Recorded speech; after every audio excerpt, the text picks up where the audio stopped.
കിട്ടിയിട്ട് കാര്യമൊന്നുമില്ല. ഈ ബാലഗോപാലിന്റെ ജാതകത്തിൽ എന്തോ ഏതോ ഒരു യോഗമുണ്ടത്രേ. അങ്ങനെ എന്തോ ഏതോ ഒരു യോഗമല്ല, ഞാൻ പറയാം. ഒന്ന് എഴുതാറ്റെ. അലക്ഷ്യലാഭശ്രീ, അതാണ് ബാലുന്റെ യോഗം. എന്താ അലക്ഷ്യലാഭശ്രീ.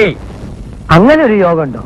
ആ, രാജയോഗം, ഗജകേസരി യോഗം, മാളവി യോഗം എന്നൊക്കെ കേട്ടിട്ടുണ്ട്. ഇങ്ങനെ ഒരു സാധനത്തെ പറ്റി ആദ്യമായി അറിയാം.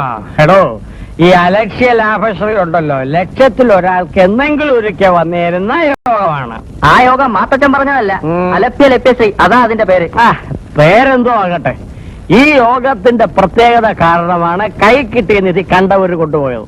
ഇത് ഞാൻ പറഞ്ഞതല്ല, മുളങ്കാട്ട ഗുരുക്കൾ ഹരിച്ച് പെറുക്കി ഗുണിച്ചു പറഞ്ഞ കാര്യമാണ്. ബാലുവിന്റെ സാന്നിധ്യം ഒന്ന് മതി, ഇന്നത്തെ പിച്ചക്കാരൻ നാളത്തെ ലക്ഷപ്രഭുവാകും. മുളങ്കാട്ട ഗുരുക്കൾ അങ്ങനെ പറഞ്ഞു?